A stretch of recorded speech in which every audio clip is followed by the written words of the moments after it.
Aleluia! Abra sua Bíblia em Mateus, capítulo de número 6.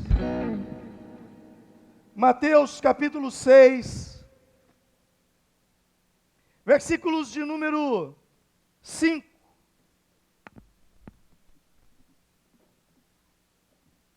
e 6 e 7. E quando orares, não seja como os hipócritas, pois se comprazem em orar em pé nas sinagogas e nas esquinas das ruas, para serem vistos pelos homens. Em verdade eu vos digo, que já receberam o seu galardão. Mas tu, quando orares, entra no teu aposento, e fechando a tua porta, ora ao teu Pai, que o vê em secreto. E o teu Pai que te vê em secreto, te recompensará publicamente. E orando, não useis de vãs repetições como os gentios, que pensam que por muito falarem, serão ouvidos. Pai, obrigado pela leitura da tua palavra. Eu peço que o Senhor seja tão intenso com eles nessa noite, como o Senhor foi intenso quando essa palavra veio de encontro ao meu coração. Pai, graças nós te damos, em o nome de Jesus. Amém. Podeis assentar, quem ainda se encontra em pé. Eu quero fazer uma pergunta para você. Como você gostaria de ser reconhecido? O que você gostaria que as pessoas soubessem sobre você? Por exemplo, você gostaria que as pessoas conhecessem você como uma pessoa que tem uma família maravilhosa? Sim ou não? Você gostaria que as pessoas conhecessem você como uma pessoa que se deu muito bem na vida profissional? Sim ou não? Você gostaria de ser conhecido pelas pessoas como um pai ou uma mãe fantástico, maravilhosa? Sim ou não? Você gostaria de ter filhos que mostrassem para as pessoas que não é tão complicado criar filhos assim, quando se cria filhos à luz do Evangelho, da Palavra de Deus? Sim ou não? Você gostaria de ser conhecido como uma pessoa próspera, que tudo quanto coloca a mão, prospera, rompe, vai para frente? Amém. Então eu acho que nós temos muitas coisas em comum. Eu penso que nós apreciamos, desejamos ter muitas coisas em comum. Todos nós queremos ser conhecidos como pessoas abençoadas, queremos ser conhecidos como pessoas de caráter, como pessoas honestas, queremos ser conhecidos como pessoas prósperas, queremos ser conhecidos como alguém que se deu muito bem naquilo que faz na vida profissional, queremos ter um casamento no qual as pessoas olhem e nos vejam como um casal abençoado, um casal próspero, que tem uma família abençoada, uma família próspera. E isso é possível sim de acontecer. É possível. Em Mateus capítulo 6, no versículo de número 6, Jesus nos dá uma dica, Jesus nos dá uma receita para que isso aconteça conosco. No versículo 6, Jesus está dizendo sobre oração: mas tu, quando orares, entra no teu aposento, teu quarto, e fecha a porta, e ora ao teu Pai que te vê em secreto. E teu Pai que te vê em secreto te recompensará publicamente. Diga comigo: eu quero ser recompensado publicamente. A tradução, eu mandei o texto, mas eles não colocaram a tradução, é justamente essa tradução que eu quero trabalhar. Essa tradução que diz, te recompensará publicamente. Diga para você mesmo, eu serei recompensado publicamente. O que é ser recompensado publicamente? É quando Deus faz algo sobre a sua vida, que todos ficam sabendo. Há uma passagem no livro de Abacuque, que Deus diz que fará uma obra na nossa vida, que quando ela for contada, as pessoas não acreditarão. De tão abençoado que será essa obra na sua vida, na minha vida, na nossa vida. Jesus diz que Deus quer nos abençoar, Deus quer nos recompensar publicamente. Não é algo escondido, não é algo só para nós, não é algo que vai acontecer lá no cantinho e ninguém vai saber, não. Deus quer fazer algo na sua vida, que será notório, que será conhecido por todos. Aqueles que te viram em tempos de humilhação, te verão em tempos de honra. As pessoas dirão, olha, foi Deus que fez isso na vida dele. Foi Deus que fez isso na vida dela. Como Deus abençoa aquela pessoa. E Jesus então começa primeiro a nos mostrar o desejo de Deus para com você, que é te abençoar publicamente. Não é te abençoar no secreto, mas é publicamente. Não pense você que, sabe, eu acho que Deus não me ama, eu acho que Deus não quer fazer nada por mim. Não pense dessa forma. Deus quer fazer algo grande na sua vida. E aí então, ele começa a dar a receita de bolo. Como ser recompensado publicamente. Então ele começa a nos ensinar nesse texto. Você quando orar, entra para o teu aposento, entra para o teu quarto, entra para lá, e lá o teu pai te recompensará publicamente. O teu pai que te vê no secreto, te recompensará publicamente. O lugar secreto, essa é a chave. O lugar da presença de Deus, essa é a chave.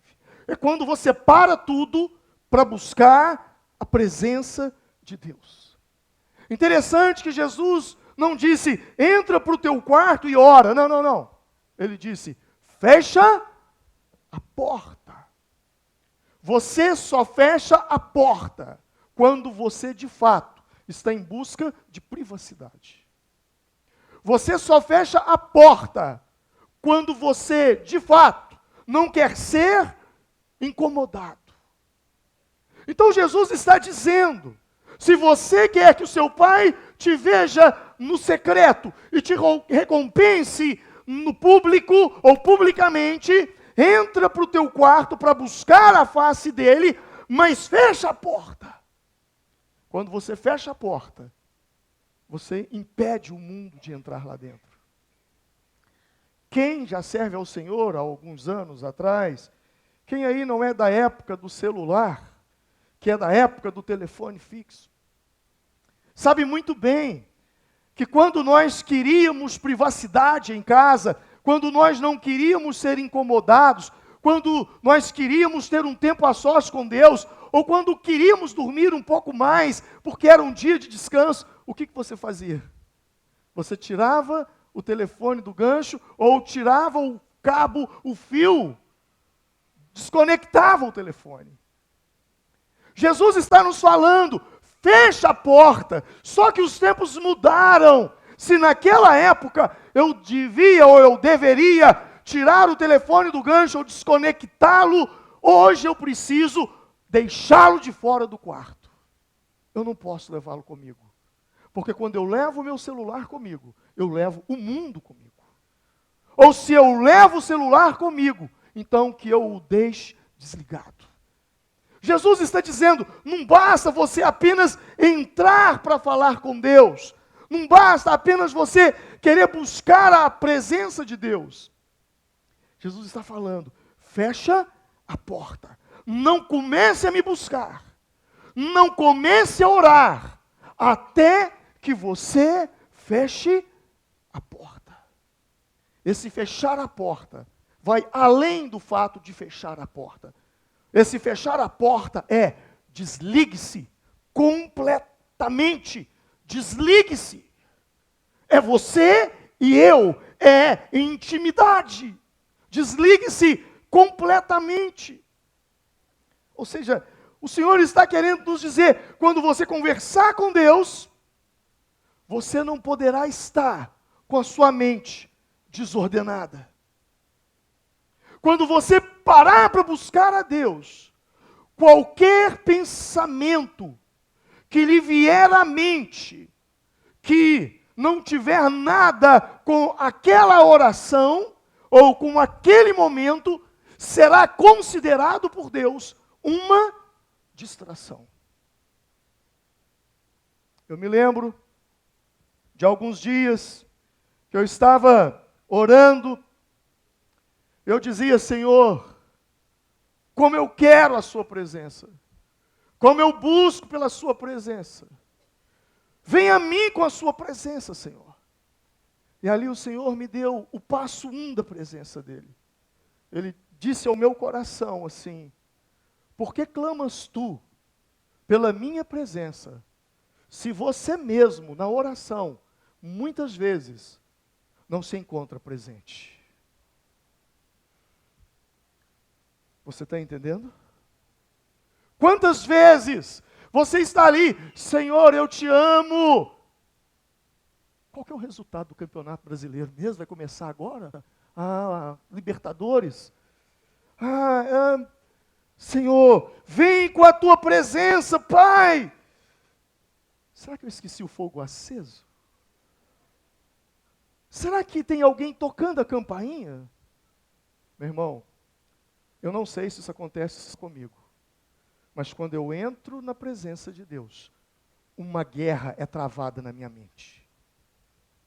Inúmeros pensamentos, eles borbulham na minha mente. Pensamentos que vêm sei lá de onde, surgem do nada, não é um, não são dois, são inúmeros.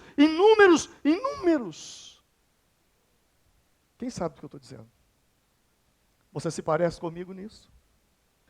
É ali que começa a grande batalha. A batalha de focar, a batalha de se concentrar. É ali que começa a grande guerra. Eu penso que nenhum de nós aqui, que de fato determinamos entrar na presença de Deus, não passaremos por momentos semelhantes a estes. Porque é ali, o que o diabo quer é impedir o fluir entre você e Deus. O fluir. Diga comigo, fluir. O que é fluir? Vou te ensinar o que é fluir. Quando é que eu estou fluindo? É quando eu faço qualquer coisa na minha vida, entenda isso, que naquele momento eu me desconecto de tudo e me conecto naquilo. E às vezes eu fico horas ali e penso que fiquei 5 minutos, porque eu fluí. Quem está entendendo? Você já teve a experiência de assistir você vai assistir um filme que você gosta? E aí, um filme é interessante. E você está assistindo o filme. E são 2 horas de duração. Mas você entra para dentro da cena do filme. Na hora da tristeza, lá no sofá da sua casa, você chora. Ou num determinado momento, você fica com muita raiva do bandido. E num determinado momento, você se alegra tanto com o personagem daquele filme. E quando no finalzinho, você fica roendo os dedos. Não, o principal não pode morrer. E quando, em alguns filmes muito sem graça, eles morrem, aí você chora. Quem sabe do que eu estou falando? Você fluiu.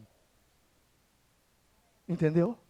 Você entrou para dentro daquele filme. Ou quando você está assistindo uma partida de futebol. Eu estou dando exemplos, primeiramente, exemplos seculares, coisa do dia a dia da vida. Ou quando você entra, você começa a ler um livro muito interessante e você lê uma página. E aí você fala, meu Deus, o que vai acontecer nessa outra página? E você quer ler o livro. Sem perceber, você lê capítulos e capítulos, folhas e folhas, páginas e páginas daquele livro. Porque você fluiu.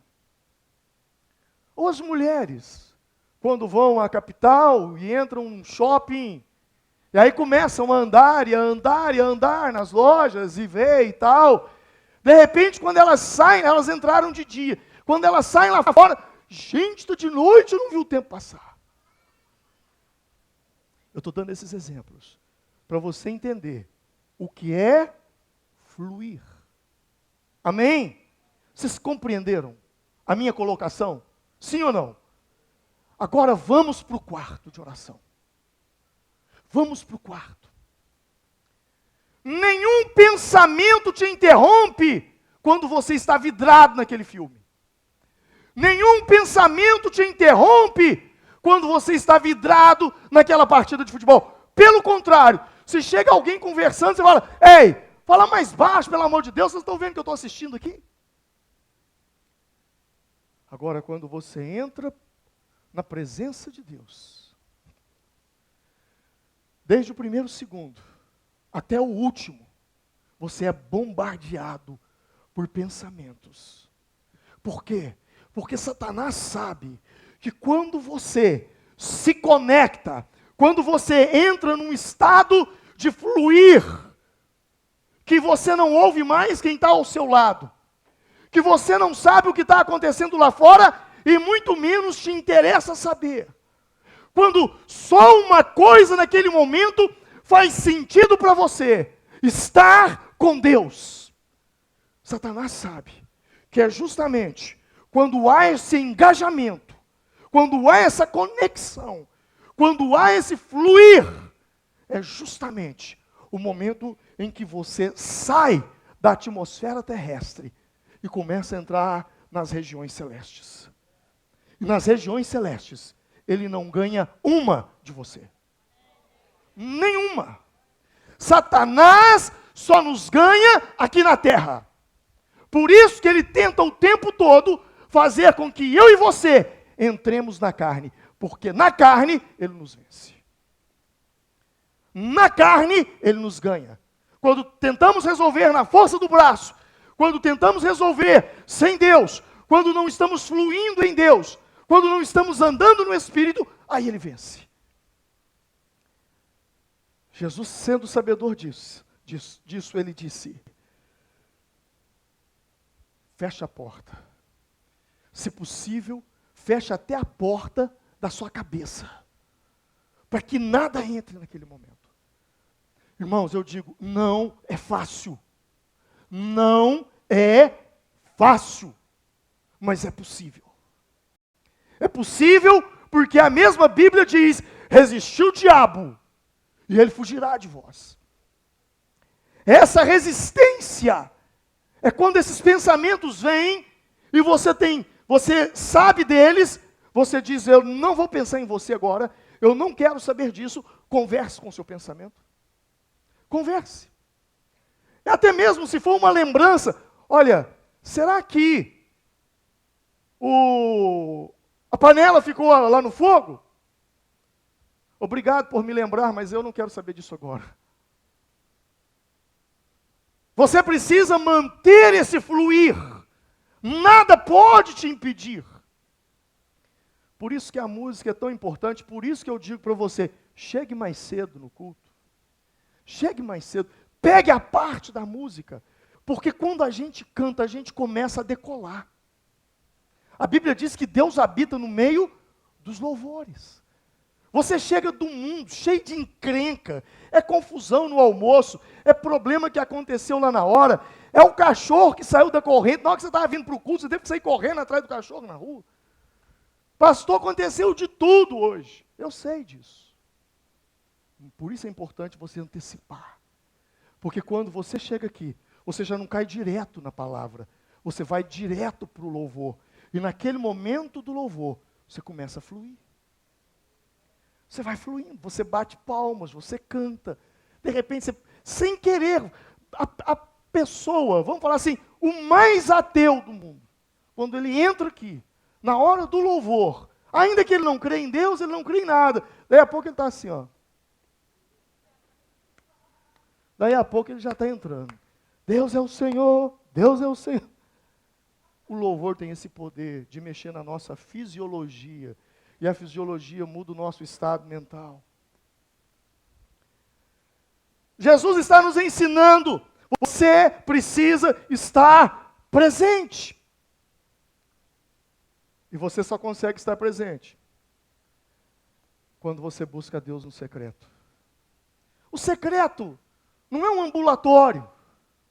O secreto não é uma antessala de um consultório médico. O secreto não é uma sala do fórum, onde tem muitas pessoas indo e vindo e falando. O secreto é um lugar que é só você e Deus. Alguns costumam pegar para ficar mais secreto ainda. Mete um par de fone no ouvido. É aí que o mundo acaba mesmo. Para estar ali naquele momento. Para conseguir fluir. Secreto também é bastidor. O tempo do secreto é o tempo do bastidor. Nós chegamos aqui para um culto. E quando nós chegamos aqui, tudo estava muito bem organizado. A igreja estava limpa. Os assentos estavam nos seus lugares.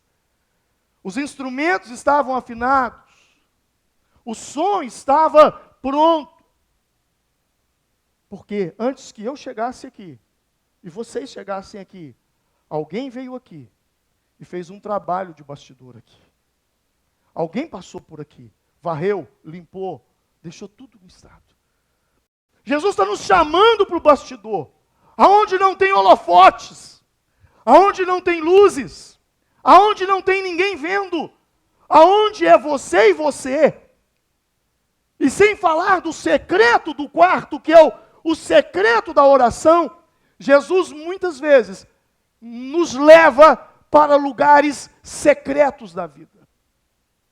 Lugares tão secretos, que eu poderia não chamá-los de lugares, mas de situações, circunstâncias, tão anônimas da nossa vida, que parece que ninguém nos ouve, ninguém nos vê, e aqueles que nos conhecem, parecem ter nos esquecido. Não se lembram mais de nós. E nós estamos ali.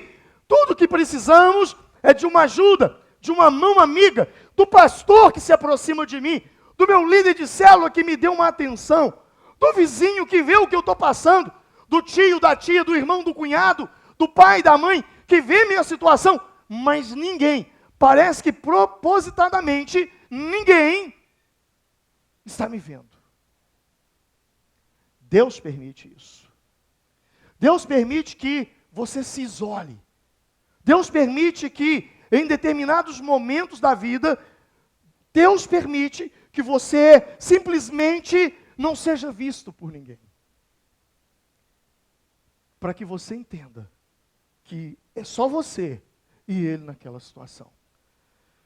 E quando Ele agir, a glória não é do pastor, não é do líder, não é do familiar, não é do vizinho, não é de ninguém da igreja, é dele para com você. São os momentos da semeadura. Eu não sei você, mas eu fico apaixonado quando eu vejo uma roça de milho verde. Quem aí também tem esse mesmo sintoma?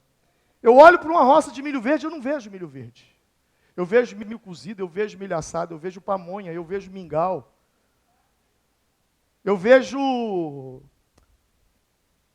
como é que chama lá? Fugiu aqui agora, que faz com fubá de moinho lá, ou coloca no feijão. Angu. Angu de milho verde. Eu vejo isso.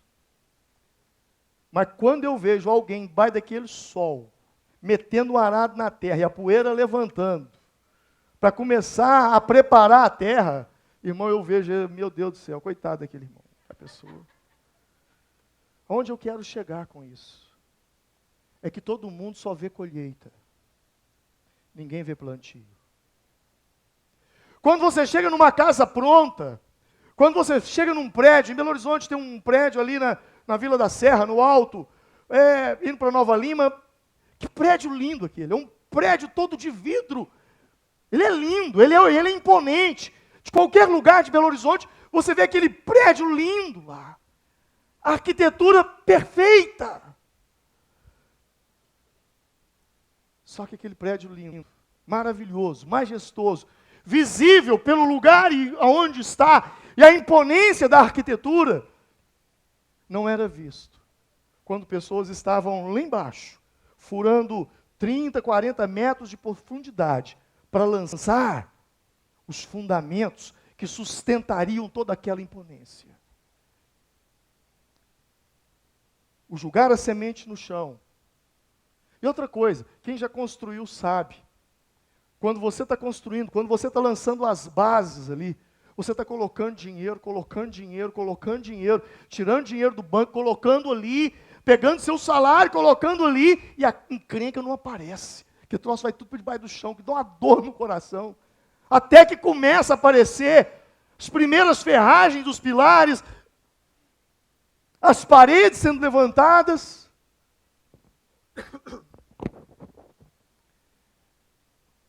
É disso que Jesus está falando.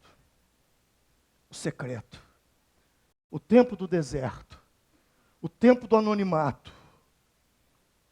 O secreto é o tempo de Deus trabalhar em nós.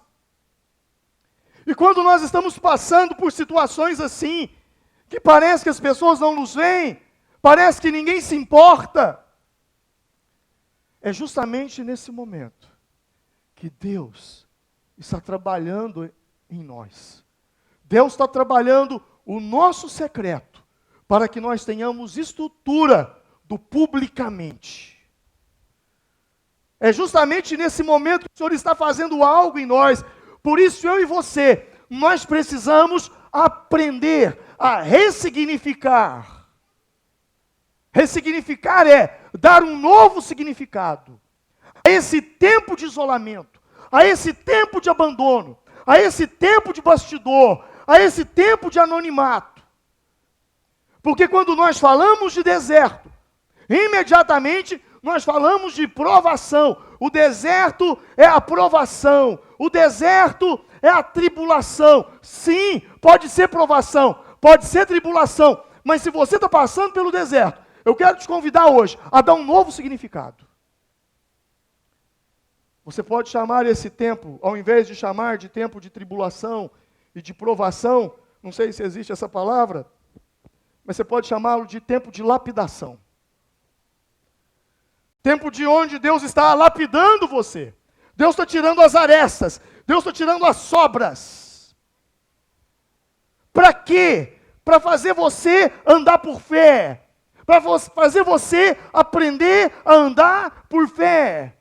Para fazer você a depender completamente dEle. Em Deuteronômio, capítulo 8, versículo 16, diz assim, que no deserto Deus te sustentou com maná, que teus pais não conheceram, para te humilhar, para te provar, para no fim te fazer bem. Para no fim te fazer bem. E digas no teu coração, a minha força, a minha fortaleza da minha mão, me fez adquirir esse poder, essa riqueza, tudo isso. Antes, pelo contrário, te lembrarás do Senhor teu Deus, que Ele é o que te deu força no deserto, para adquirir riquezas, para confirmar sua aliança, que jurou aos teus pais, como se vê nesse dia. Deus está dizendo, eu vou te recompensar publicamente. Mas antes, você precisa passar pelo secreto. E lá no secreto, você vai experimentar quem de fato sou eu. E quem de fato é você. Que você não é nada. Que você se sente incapaz. Que você se sente impotente.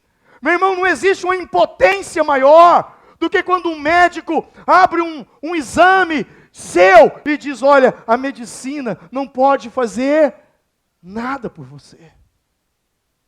Sabe, a sensação de impotência, de saber que por mais que você possa se esforçar, ainda é nada. De saber que você possa ter milhões e milhões de reais e que aquilo não pode comprar nada.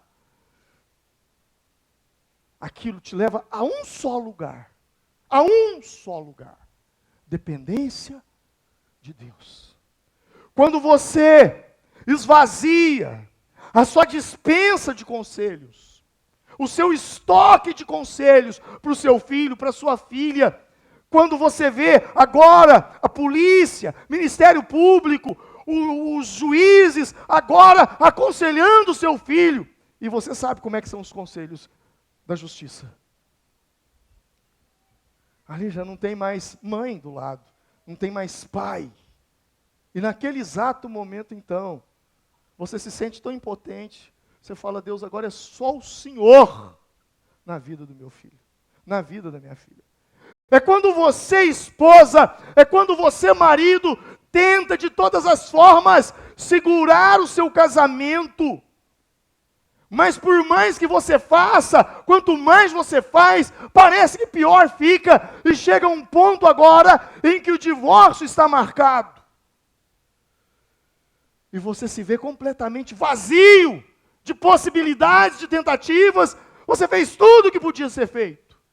É justamente nesse momento que alguém chega para você e diz, olha, é só Deus na causa. É só Deus. Parece que esse é só Deus, quando alguém diz para a gente assim, é só Deus agora, parece que é como que se dissesse, acabou, perdeu. Mas não. É justamente nesse momento que nós nos vemos no anonimato. E é justamente nesse momento que nós precisamos dar um novo significado a isso. Cuja a pergunta correta não seria o porquê eu estou passando por isso, mas o para que eu estou passando por isso. Aonde Deus quer me levar? Todas as coisas contribuem para o bem daqueles que amam a Deus. Se o que você está passando na vida hoje não está legal, se as circunstâncias não estão bem, se o que você está experimentando não é bom, talvez você não tenha poder de mudar a situação, mas você tem o poder de dar um novo significado a isso. Como? Como que eu vou mudar isso? Alguns dias atrás, eu não vou citar nomes, não vou citar lugares e nem o que eu estava fazendo, porque esse vídeo, essas mensagens, elas voam o Brasil e saem do Brasil. Eu não quero que a pessoa se sinta ofendida comigo. Mas eu havia pago uma pessoa para fazer um trabalho para mim, de um novo projeto que eu estou começando. E eu paguei em torno de R$1.000. Um profissional. E o trabalho, o serviço que ele fez ficou pior do que eu pudesse imaginar. Eu já tinha pago. E aí eu falei, pronto, perdi o meu dinheiro. Irmão, perder R$1 é chato. Agora imagina perder 1.000. Puxa, meu dinheiro, eu tinha trabalhado, tinha vendido tanto planner, tantas coisas que eu tinha feito pelo Brasil e agora, meu Deus, perdi. E aquilo ficou me chateando. Vez ou outra, quando eu ia, eu vou largar esse projeto de lado. E de fato, eu o abandonei por 1 ano. E vez ou outra o Espírito Santo fala comigo, pega e volta, e eu arrumo desculpas para não começar. Até que, esses dias atrás, isso me incomodava. E em oração, eu senti como que Deus falando comigo. Sabe por que você está sofrendo? Porque você resolveu dar o significado de que você perdeu o dinheiro. E toda sensação de perda, ela é dolorida, ela é dolorosa. A dor do luto, na verdade, não é a dor do luto. A dor do luto é a dor da perda. E eu comecei a me lembrar daquele fato. E me lembrei daquela pessoa que era até um pastor. Falei, meu Deus, o cara é pastor. Como é que fez um negócio desse comigo? E naquele momento eu comecei a lembrar algumas coisas da vida dele. Que ele estava passando uma situação. E aí eu falei, sabe de uma coisa? Eu não perdi o dinheiro. Pelo contrário, Deus me usou para ajudar aquele rapaz. Foi isso que aconteceu. A partir do momento que eu mudei o significado, eu mudei o sentimento. Eu já não tinha mais perda dentro de mim. Eu já tinha, eu fui usado. Deus me usou para ajudar aquele cara. Ele estava numa situação difícil. Deus me colocou no caminho dele. Senhor, obrigado. Acabou o problema. Acabou o problema. Quem está entendendo? Não é o que te acontece, é o significado que você dá àquilo que aconteceu. É isso que te faz afundar ou levantar. Então, quando eu passo pelo deserto, o Senhor está me ensinando uma coisa. Não é a provação, é Ele me lapidando. Não é a luta, é Ele me adestrando. Não é a situação desgastante, é Ele me forjando. Já que eu falei de filme, deixa eu tomar aqui uma palavra de Rock Balboa. Ó, gostaram aí. Ó. Naquele filme, que já faz muitos anos que eu assisti, uma frase ficou muito gravada na minha mente. Quando ele falava, aquilo me emocionou, com aquela musiquinha de fundo, ele falava uma coisa. O Rock era assim, né? Ele apanhava. Você falou, agora esse cara vai morrer, levantava, dava um soco, ganhava a luta. Mas ele fala uma frase muito interessante, quando ele diz assim, na vida, o que importa não é o quanto você bate. Na vida, o que importa é o quanto você aguenta apanhar e continuar apanhando. Esse é o significado do deserto, do secreto. Não é se você está ganhando. Nossa, aquele crente ali, ele é muito próximo de Deus, porque ele só ganha. Eu tenho medo de pessoas assim. Eu já vi muitos abandonarem a fé por causa disso. Para mim, o cristão forte, vou falar, o cristão Nutella e o cristão raiz. Para mim, o crente raiz não é aquele que só ganha, é aquele que apanha e continua em pé ainda. Firme, forte, inabalável, sustentado pela força do Senhor. Não é os tombos que você cai, mas é o quanto você se coloca de pé novamente. É o quanto você se ergue.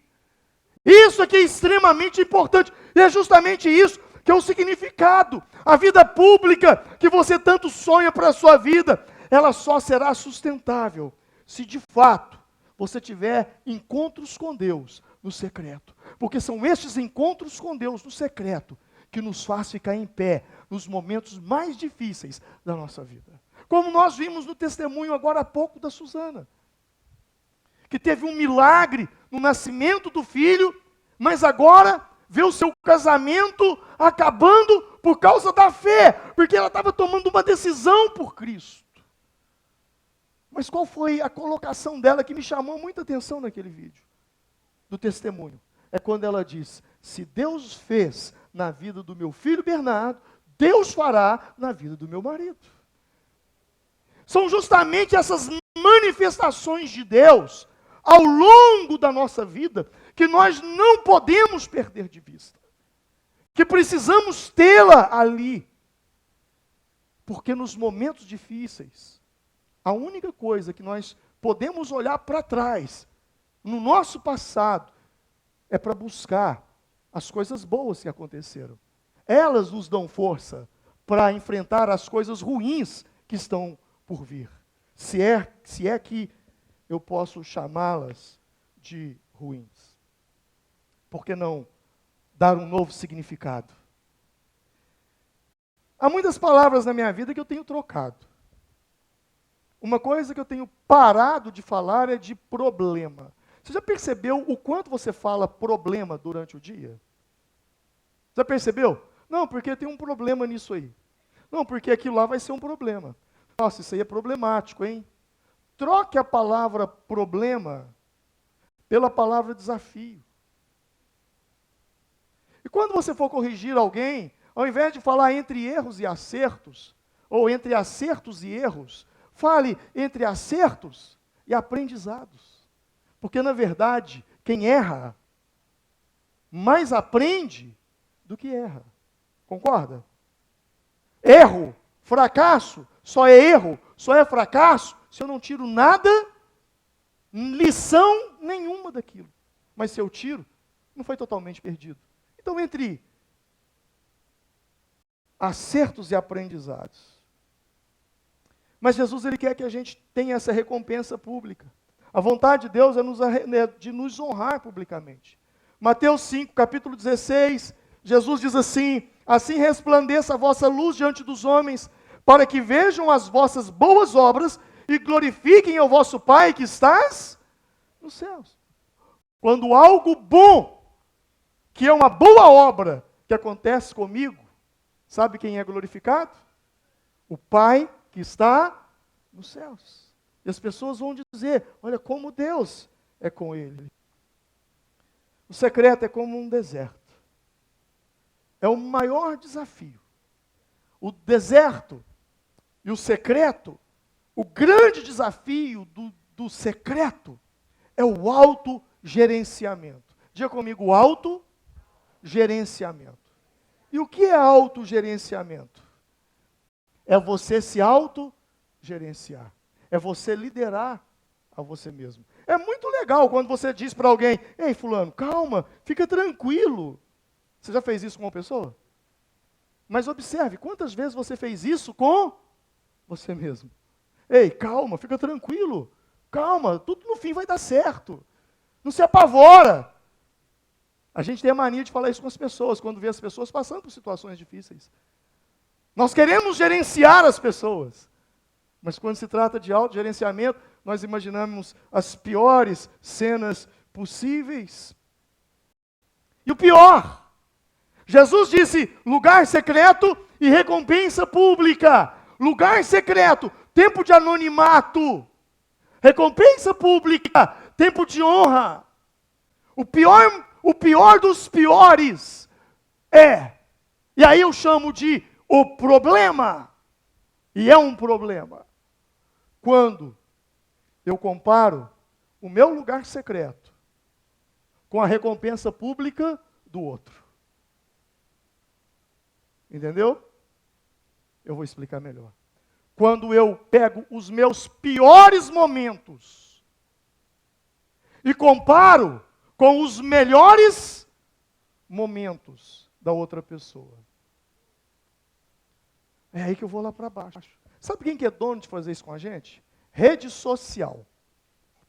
Você já viu como é que o povo está no Facebook, no Instagram? No Instagram, todo mundo rindo, vida maravilhosa, linda. Gente, esse povo não tem defeito, que inveja. Já viu como é que é o povo lá?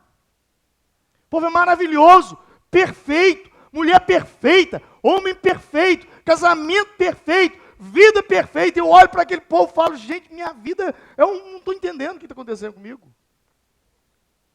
É claro, porque eu pego a minha realidade, num momento difícil da vida, e me comparo com a fantasia do outro. Às vezes, casais que se separaram, ou o marido, ou a esposa, e eles me procuram, e o discurso é um só. Não, pastor, olha só, eu não sei como é que essa pessoa é insensível desse jeito, porque eu estou aqui sofrendo, e ele, olha, está sorrindo, vivendo a melhor vida da terra possível.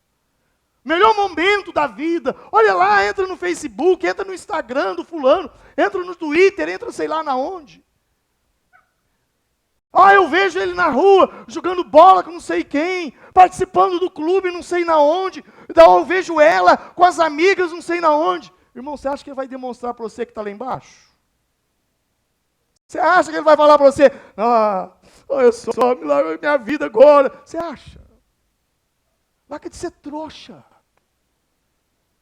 Larga de ser trouxa. Foi uma vida junto, foram anos juntos. Se você está sofrendo, você pode ter certeza que também está sofrendo. Nenhuma separação. Ninguém ganha com separação. Separação só traz prejuízo. E outro detalhe, já que entrei no assunto, então vamos a fundo. Sabe o que ocorre às vezes?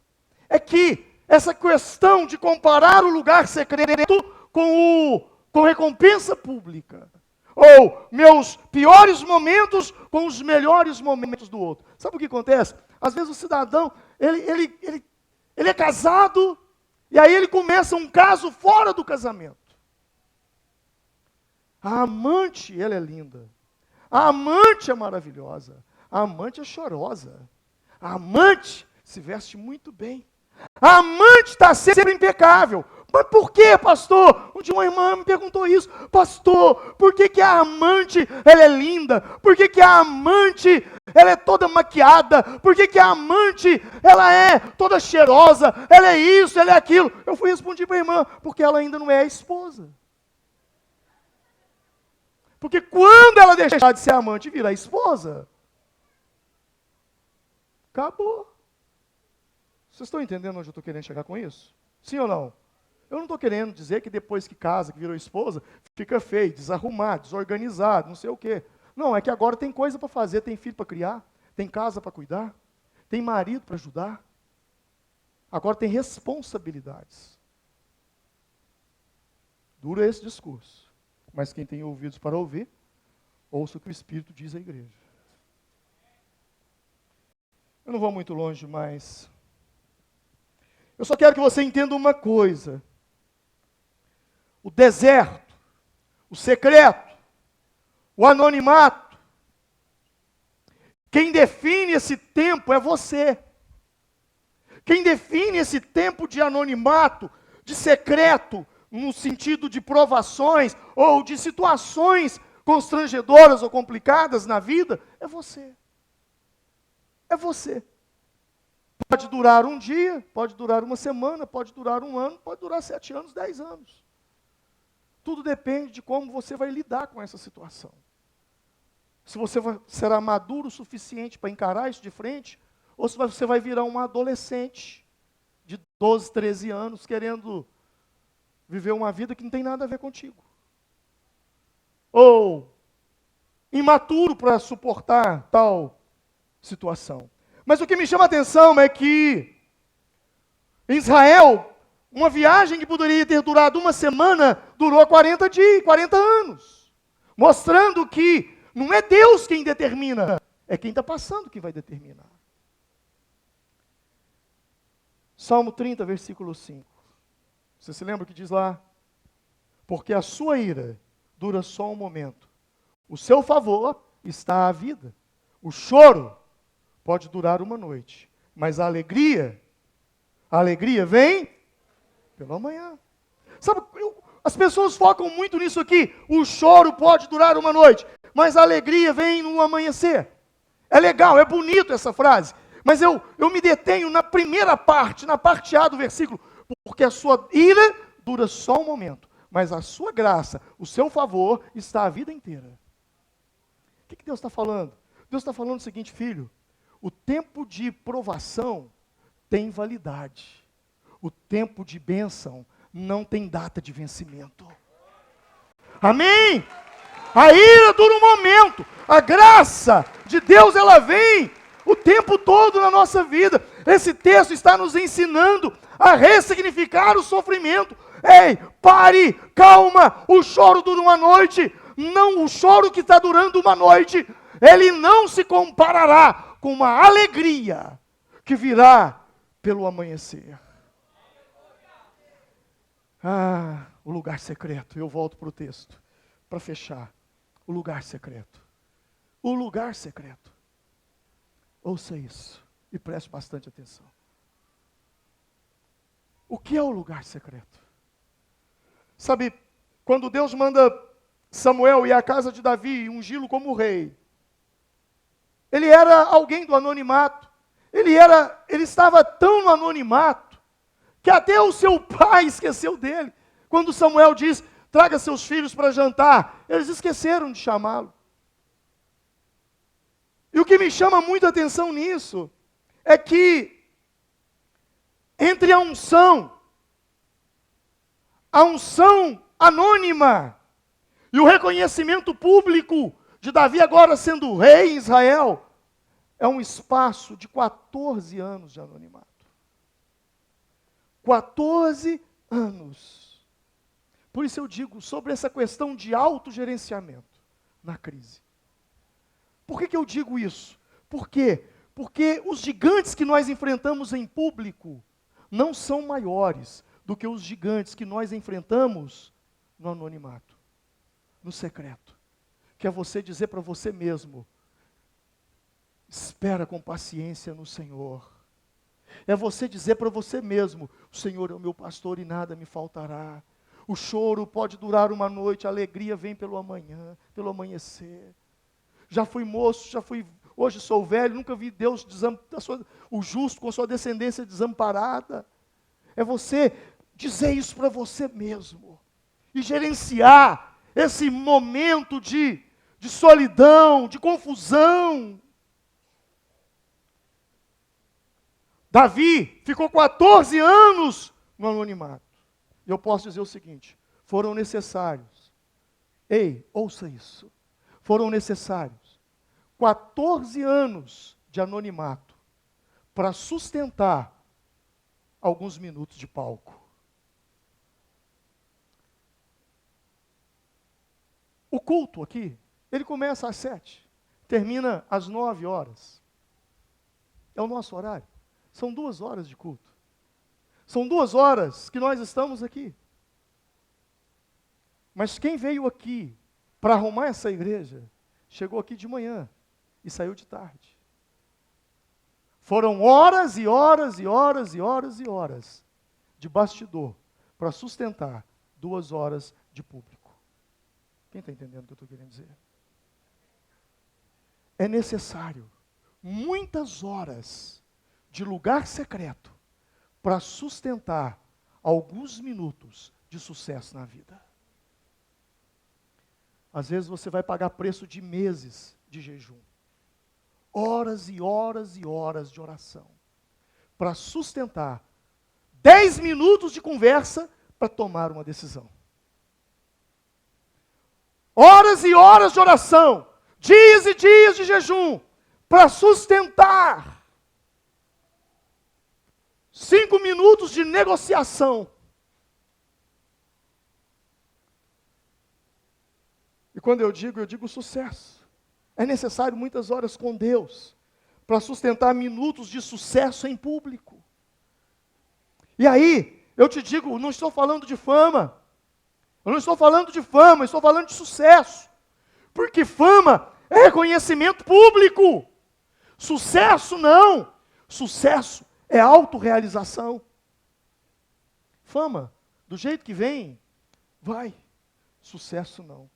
Sucesso deixa herança. Sucesso deixa legado. Sucesso, fama, tem a ver com reconhecimento público. Sucesso tem a ver com autorrealização.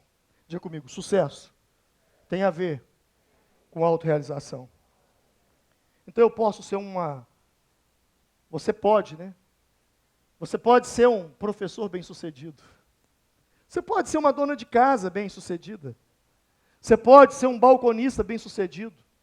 Você pode ser um motorista bem-sucedido, um pedreiro bem-sucedido, um vendedor bem-sucedido, um pai bem-sucedido, uma mãe, uma filha, um marido, uma esposa bem-sucedido. Porque talvez você tenha sucesso, mas você não tem fama. E o que eu posso dizer é que uma pessoa pode ter sucesso e não ser famosa. E também pode acontecer de uma pessoa ser famosa sem nunca na vida ter conhecido de fato o que é sucesso. Porque por dentro ela nunca se autorrealizou. Ela nunca se sentiu satisfeita, feliz com aquilo que construiu e fez, ou com até mesmo aquilo que vive. A maior vitória no secreto é se manter no secreto. E no tempo secreto, não tem horas perdidas com Deus. Mas não tem mesmo. Deus jamais se esquecerá do seu tempo de secreto. Deus jamais se esquecerá daqueles momentos de lágrimas no travesseiro, naqueles momentos ajoelhado na sua cama, ou na vigília de 24 horas que vai acontecer agora, dos dias 19 para o dia 20, se não me engano, quinta para sexta-feira da paixão, dia 18 para dia 19. Deus não esquece. A Bíblia diz que Deus não esquece. Em Gênesis capítulo 8, eu vou citar 3 textos, e ao citar esses 3 textos, nós vamos ficar em pé logo após. Eu digo, Gênesis 8:1, a Bíblia diz: lembrou-se Deus de Noé e de todos os seres viventes, e de todo o gado que estavam com ele na arca, e Deus fez passar um vento sobre a terra, e que aquietaram-se as águas. Deus não se esqueceu de Noé que estava naquela arca. Gênesis 19:29, lembrou-se Deus de Abraão, e aconteceu que, destruindo Deus as cidades da campina, lembrou-se Deus de Abraão e tirou Ló do meio da destruição de Sodoma e Gomorra. Abraão estava no secreto com Deus, Ló não. É a mãe que está no secreto com Deus e o filho quebrando tudo lá fora. É a esposa que está no secreto com Deus e o marido que está quebrando tudo lá fora. Deus não se esqueceu do seu tempo no secreto e vai livrá-lo publicamente lá fora, porque Deus vai se lembrar de você. Deus vai se lembrar de você. Deus se lembrou de você e livrou o seu filho de morrer em cima daquela moto, porque você estava naquele quarto buscando a face dele. Deus se lembrou de você, marido. Deus se lembrou de você, esposa. Deus se lembrou de você, pai. Deus se lembrou de você, mãe. Deus se lembrou de você, irmão, naquela curva, naquela reta, quando 2 carretas e não tinha acostamento. Deus se lembrou de você quando aquela pista estava molhada e o seu carro patinou. Deus se lembrou de você quando você estava no seu trabalho e um cabo de alta tensão se rompeu. Deus se lembrou de você quando você estava naquele matagal e te livrou de uma cascavel. Deus se lembrou de você. Deus se lembrou de você quando você estava no secreto. Aleluia! Valorize o secreto com Deus. Diga comigo, Deus se lembrou de mim. Sabe o que significa essa frase? Deus se lembrou. No hebraico isso significa Deus começou a agir em meu favor. Deus começou a agir em favor de Noé. Deus começou a agir em favor de Abraão. Deus começou a agir em favor de Raquel, que não tinha condições de gerar filhos. Deus começou a agir em favor de Ana. Deus começa a agir em seu favor. Vamos nos colocar em pé nesse momento.